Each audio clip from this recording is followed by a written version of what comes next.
Chapter 8, Lettuce Lake.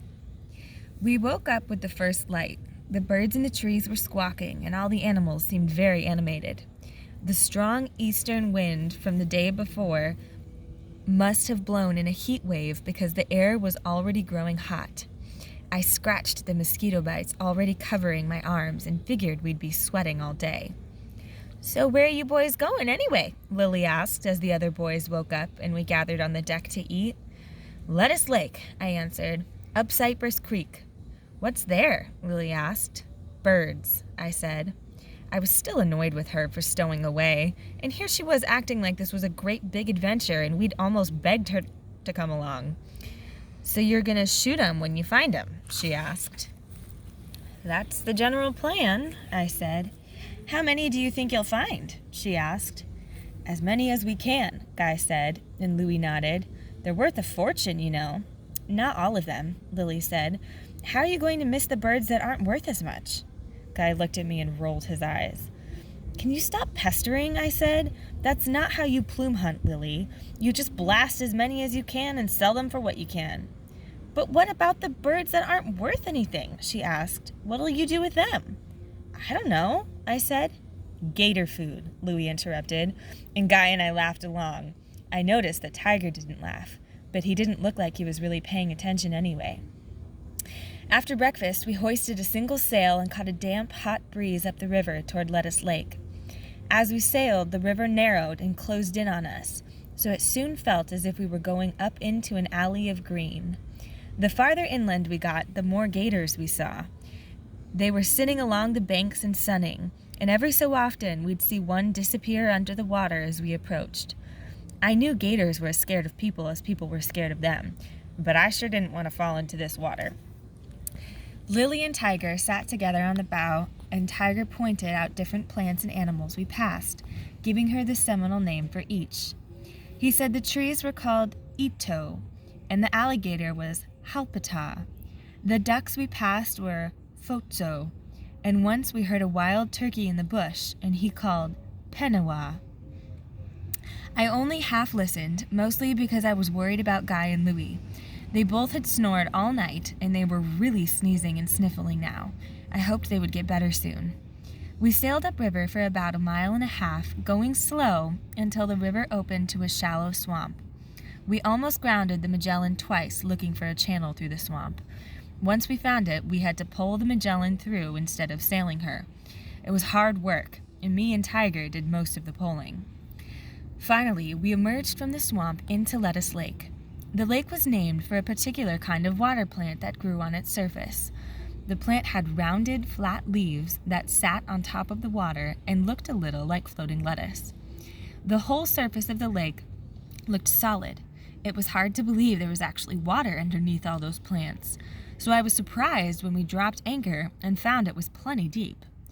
But we couldn't sail the Magellan through the thick plants. We'd have to take Tiger's dugout canoe, which was just big enough for 2 of us. When I mentioned this, Guy and Louie volunteered to stay behind, which I thought was a good idea. The last thing we needed was to scare away all the birds with their sneezing.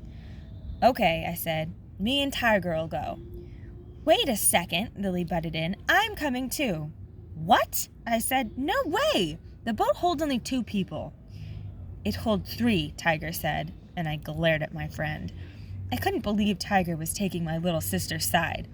But Tiger was smiling a little bit, while Lily looked like the cat that just ate the canary, as Mama would say. "Fine," I huffed. "Let's just go." We untied Tiger's canoe and lowered it into the water, then gingerly climbed down and loaded a few packs and gunshots into the canoe with us. Lily tucked herself down in the middle of the little canoe and piled herself high with packs and ammunition boxes. It was close, but she fit. Pretty soon we pushed off from the Magellan and were heading across Lettuce Lake. The canoe was riding so low to the water that I was afraid a strong breeze would swamp us. But there were no breezes on the lake that day. No waves either. I'd never seen anything like Lettuce Lake.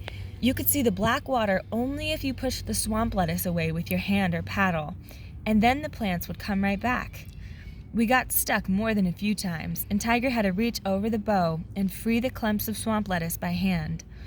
Every time his hand disappeared into the dark water, my heart rose in my throat a little bit.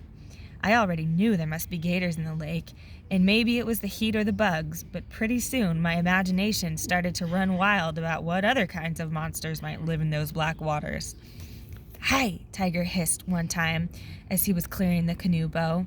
He jerked his hand back so fast that the canoe rocked dangerously and a little water slapped in. "Hey!" I exclaimed. "Watch out! You're going to swamp us!" Tiger looked frightened as a dark snake slithered away from the canoe over clumps of water lettuce Tiger had just been holding. "Cheeto," he said, still a little pale.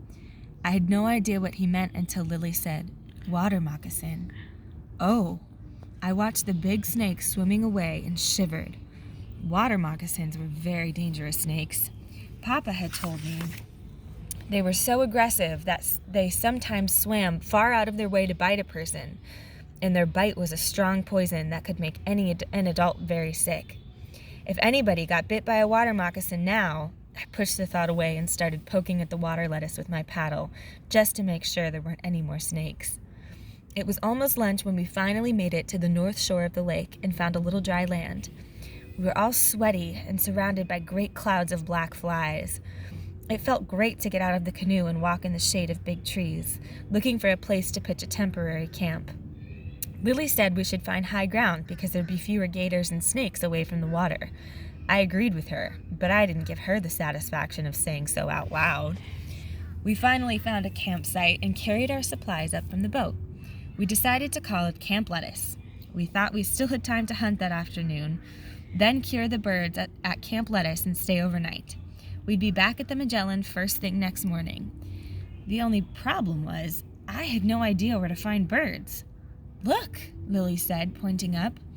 I followed her pointing finger and saw a large flock of birds coming up the lake over the woods.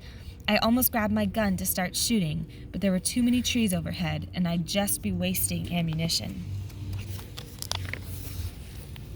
"Come on," I said. "Let's follow the birds and see where they're heading. Maybe there's a rookery around here somewhere." Tiger and I grabbed our guns and headed off through the thick brush and forest parallel to the lakeshore.